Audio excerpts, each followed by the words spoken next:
please subscribe. Thank you.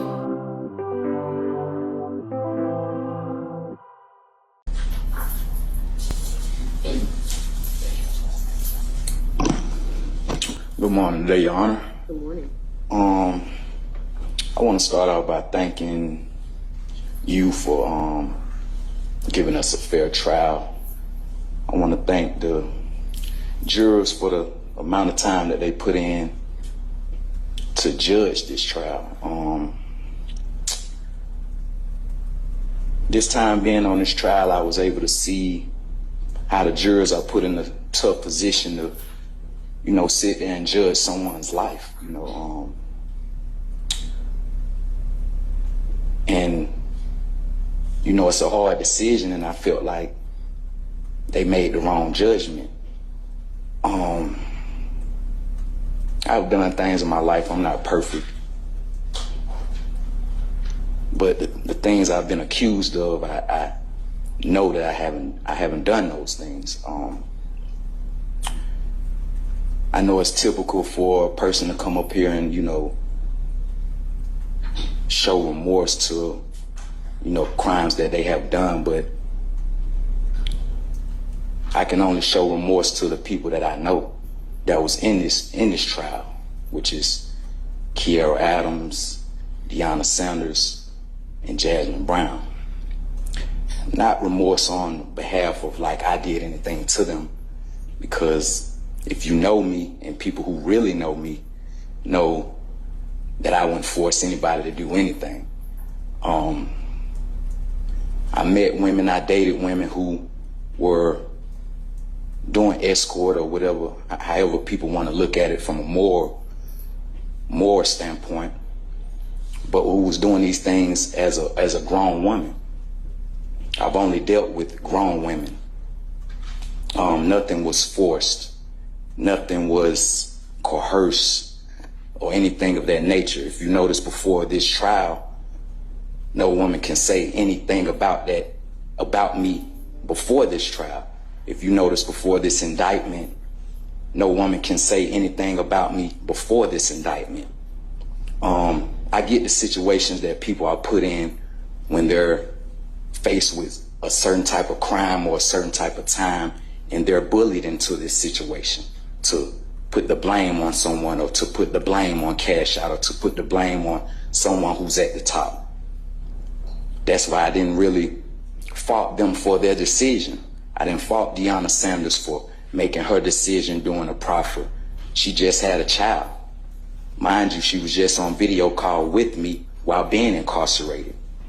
I don't fault Kiera Adams for doing the things she did with her proffer, because mind you, she was facing a certain amount of time handling her probation in different cases that she's on.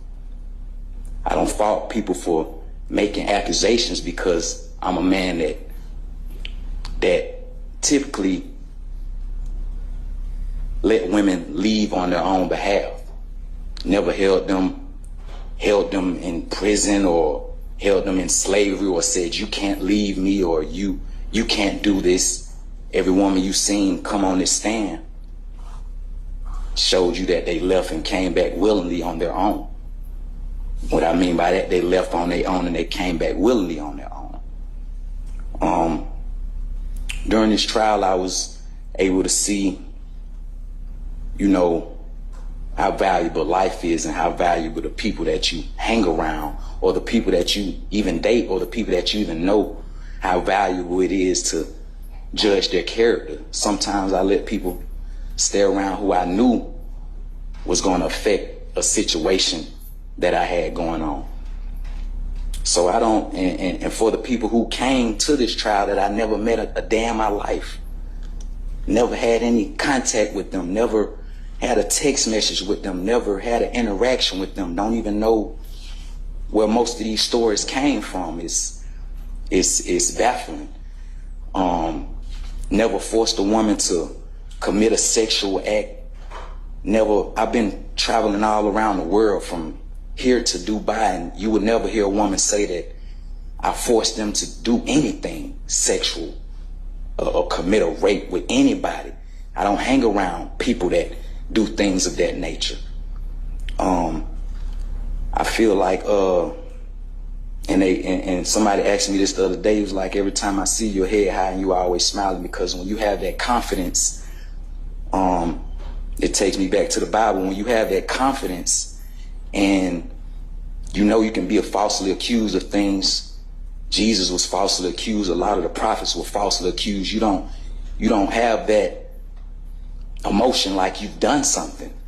You know, so if you see me with my head high, or if you see me smiling, it's because I know at the end of the day, through Jesus Christ, the Most High will always give you the actual judgment. So I really thank you for providing us a fair trial. Just me getting to know you during trial, I was like, you know, she's just the judge.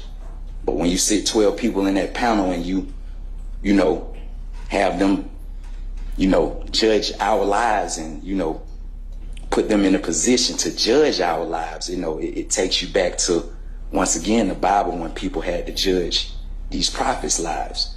And I say, if you know me, you actually know me. There's plenty of people that know me in this world. There's plenty of people that know me in this jail.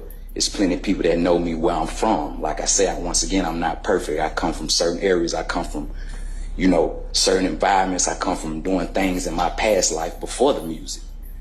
But I'm here to tell you that if you sat in this trial and you paid attention to this trial, before these dates, no woman could ever say, I done those things to them. Before these dates, you can go on my Instagram and see these women enjoying themselves, having their own things, living their own life. Before these dates, I can say you had these women that never had anything to say about me. Before this indictment, before the RICO, you had these women actually talking to me while I was incarcerated. I've been incarcerated for 4 years, and these women are interacting with me. These women who took the stand and supposedly scared of me, or monsters, or I'm a monster, or took these proffers. This wasn't the case before they was indicted.